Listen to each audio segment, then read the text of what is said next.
Texas's MILF porn-loving, tonsil-stone-eating Senator Ted Cruz was having dinner at a really fancy and expensive restaurant with his wife in Washington, D.C., called Fiola, until he was interrupted by protesters who had a very clear message for him. Vote no on Kavanaugh. We believe survivors! We believe survivors! We believe survivors! We believe survivors! Beto is way hotter than you do! We believe survivors! We believe survivors! We believe survivors! God bless you, Excuse me, let my wife through. We believe survivors! Forgotten you.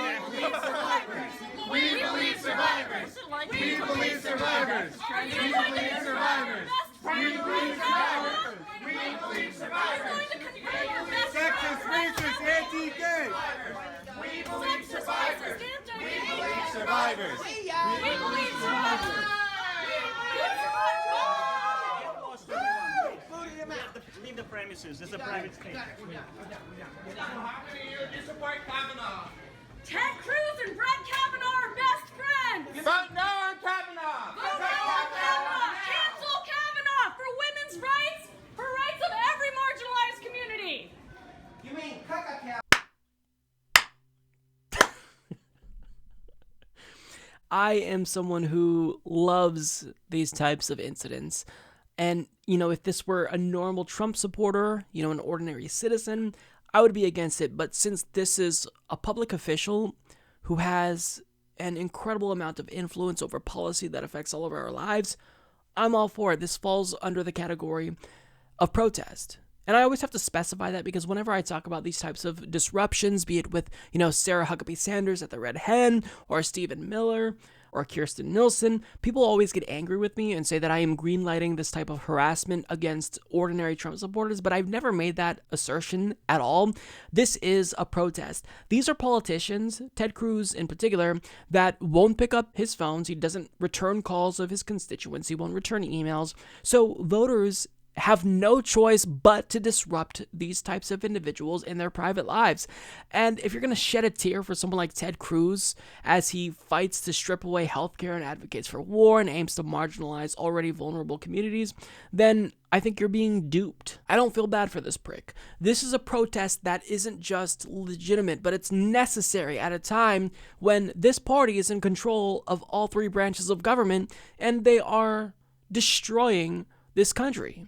Trump has appointed more federal judges than I think anyone else, at least in modern history, at this point in his presidency. Ted Cruz is supporting the most egregious policies that fucks over the working class. I don't feel bad for him if one of his meals at this fancy restaurant was interrupted by protesters.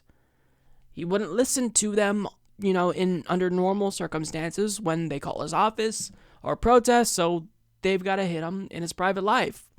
If you're a public servant, you serve us at all times. We fund your tax dollars. We paid for that meal, Ted. So if you don't want to listen to us during business hours, we're going to hit you with these types of protests after hours when you're off the clock.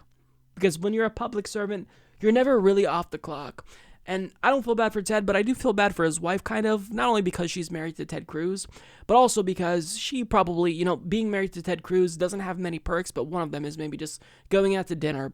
So I do feel bad for her because she's kind of an innocent bystander in this, but unfortunately, Ted Cruz, if he's not going to listen to people, this is how you've got to reach out to politicians, unfortunately.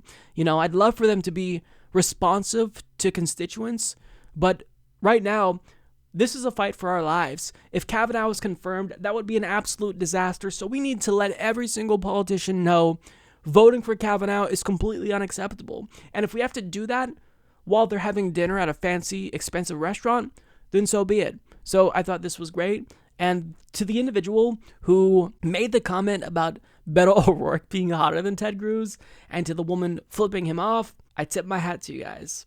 Because that was absolutely amazing.